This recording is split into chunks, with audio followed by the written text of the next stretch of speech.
नमस्ते। स्वागत है आज के इस एक्सप्लेनर में। अगर आप 11th ग्रेड फिजिक्स एग्जाम की तैयारी कर रहे हैं तो आप बिल्कुल सही जगह पर हैं। ये यूनिट्स और मेजरमेंट्स का अल्टीमेट एग्जाम प्रेप ब्लूप्रिंट है। बिना किसी देरी के चलिए सीधे इन कॉम्प्लेक्स कॉन्सेप्ट्स को तोड़ते हैं और एग्जाम रेडी बनते हैं। तो आज हमारा एजेंडा क्या है? देखिए, ये क्विक 5 स्टेप प्लान है जो एग्जाम की किसी भी घबराहट को प्योर कॉन्फिडेंस में बदल देगा। हम कवर करेंगे 1 the basics of measurement, 2 fundamental versus derived units, 3 the unit conversion rule, 4 solving complex unit convergence और आखिर में 5 यूनिट प्रीफिक्सेस चीट शीट। चलिए आगे बढ़ते हैं। Section 1. The basics of measurement. What are physical quantities? शुरुआत करने के लिए ये समझना जरूरी है कि आखिर एक फिजिकल क्वांटिटी होती क्या है। देखिए, आसान भाषा में कोई भी ऐसी प्रॉपर्टी जिसे नापा जा सके वो फिजिकल क्वांटिटी है। जैसे किसी का वजन, मान लीजिए 60 किलोग्राम्स। हम इंसानी भावनाओं को तो मेजर नहीं कर सकते, राइट? तो फिजिकल क्वांटिटीज को बताने के लिए हमें हमेशा 2 चीजों की जरूरत होती है। एक न्यूमेरिकल वैल्यू जिसे हम n कहते हैं और एक यूनिट यानी u, एक नंबर और एक यूनिट। इन दोनों के बिना मेजरमेंट अधूरी है। आगे बढ़ते हैं सेक्शन 2 पर। Fundamental versus derived units, building blocks of physics. अब फंडामेंटल यूनिट्स क्या हैं? इन्हें आप फिजिक्स के इंडिपेंडेंट बिल्डिंग ब्लॉक्स की तरह सोचिए। ये ऐसे बेसिक स्टैंडर्ड यूनिट्स हैं जिन पर दुनिया भर के साइंटिस्ट्स ने आपसी सहमति बनाई है। ये किसी और फिजिकल क्वांटिटी पर बिल्कुल निर्भर नहीं करते, जैसे मास, लेंथ या टाइम। ये अपने आप में पूरे हैं। तो एक तरफ हमारे पास वो 7 फंडामेंटल यूनिट्स हैं जो बिल्कुल अकेले और स्वतंत्र स्टैंड करते हैं, और दूसरी तरफ आते हैं डिराइव्ड यूनिट्स जैसे एरिया, वेलोसिटी या फोर्स। इन्हें हम उन्हीं बेसिक फंडामेंटल ब्लॉक्स को मल्टीप्लाई या डिवाइड करके बनाते हैं। मिसाल के तौर पर एरिया बनाया जाता है लेंथ और ब्रेथ को मल्टीप्लाई करके। क्योंकि दोनों मीटर्स में है तो मिलकर नया डिराइव्ड यूनिट बन गया मीटर स्क्वायर। सिंपल है ना? अब आते हैं सेक्शन 3 पर, the unit conversion rule, the core mechanic. Exam point of view से यूनिट कन्वर्जन समझना बहुत क्रूशल है। यहाँ कोर कॉन्सेप्ट ये है कि एक फिजिकल क्वांटिटी ना अलग अलग सिस्टम्स में हमेशा कांस्टेंट रहती है। इसका सीधा सा मतलब है कि सिस्टम 1 की न्यूमेरिकल वैल्यू और यूनिट हमेशा सिस्टम 2 की न्यूमेरिकल वैल्यू और यूनिट के बराबर होगी। अगर यूनिट का स्केल बदलता है तो उसको बैलेंस करने के लिए आगे वाले नंबर को भी एडजस्ट होना ही पड़ेगा। इस फॉर्मूले को अप्लाई करने का प्रोसीजर एकदम मैकेनिकल है। स्टेप 1, सबसे पहले n1 और u1 को आइडेंटिफाई कीजिए। स्टेप 2, उन्हें n2 और u2 के बराबर रखिए।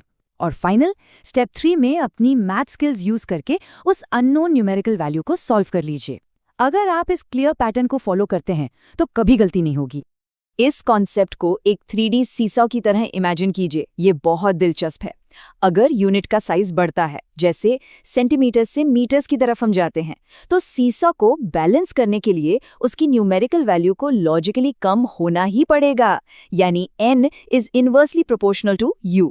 ऑनेस्टली ये एक ऐसा रूल है जो एग्जाम में सिली मिस्टेक से बचने का सबसे बड़ा राज है। चलिए सेक्शन 4 देखते हैं, solving complex unit convergence exam simulation. अब आपको एग्जाम में ये क्लासिक सवाल मिलता है, 72 किलोमीटर्स पर आवर को CGS यानी सेंटीमीटर ग्राम सेकंड सिस्टम में कैसे कन्वर्ट करें। यहाँ अक्सर स्टूडेंट्स थोड़ा घबरा जाते हैं कि कॉम्प्लेक्स डिराइव्ड क्वांटिटीज को कैसे हैंडल करें, लेकिन बिना पैनिक किए इसको तोड़ते हैं। इसकी सबसे बढ़िया ट्रिक ये है कि मैथ को छोटे लॉजिकल स्टेप्स में डिवाइड कर दो, फिर देखिए कैसे आवर्स और किलोमीटर्स बड़ी आसानी से सेकंड्स और सेंटीमीटर्स में स्वैप होते हैं। स्टेप 1, पहले इक्वेशन लिखिए। 72 किलोमीटर्स पर आवर बराबर है n2 सेंटीमीटर्स पर सेकंड के। स्टेप 2, किलोमीटर्स को सेंटीमीटर्स में कन्वर्ट कीजिए, जो कि 1 लाख यानी 10 टू द पावर ऑफ 5 होता है, और एक आवर में 3600 सेकंड्स होते हैं। स्टेप 3 में इन वैल्यूज को सिंपली इक्वेशन में रखिए। फिर क्या, बस उन्हें कैंसिल आउट करना बाकी है। जब आप इसे मैथमेटिकली सॉल्व करते हैं तो हमारा फाइनल n2 निकलकर आता है ठीक 2000। तो हमारा आंसर है 2000 सेंटीमीटर्स पर सेकंड। देखा आपने, एक बार इन मैकेनिकल स्टेप्स की आदत पड़ जाए तो ये कैलकुलेशंस एकदम आसान और नेचुरल लगने लगती हैं। आखिर में आते हैं सेक्शन 5 पर, unit prefixes cheat sheet, the cheat codes. देखिए, एग्जाम में यूनिट प्रीफिक्सेस अक्सर एक हिडन ट्रैप की तरह आते हैं। इसलिए इन बेस 10 पावर्स को जुबानी याद करना आपके लिए एक एब्सोल्यूट चीट कोड है।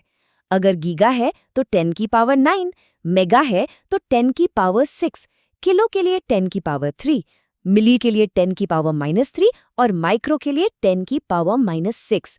अगर आपको ये चीट शीट बिल्कुल क्लियर है तो किलोमीटर्स हो या मिलीमीटर्स, आप बिना किसी कंफ्यूजन के तुरंत कन्वर्ट कर लेंगे। तो उस इन्वर्स रिलेशनशिप और इस यूनिट प्रीफिक्स चीट शीट को ध्यान में रखना आपके एग्जाम प्रेप की मजबूत बुनियाद तैयार करता है। जैसे हमने अभी देखा, यूनिट और न्यूमेरिकल वैल्यू का बैलेंस मेंटेन करना कितना जरूरी है।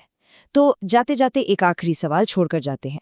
अगर आपको पता है कि न्यूमेरिकल वैल्यू हमेशा यूनिट के इन्वर्सली प्रोपोर्शनल होती है, तो आज के इस सेशन में सीखे गए इन फाउंडेशनल कन्वर्जन रूल्स को मास्टर करने से आपके आने वाले फिजिक्स टेस्ट स्कोर में आखिर कितना बड़ा बदलाव आ सकता है।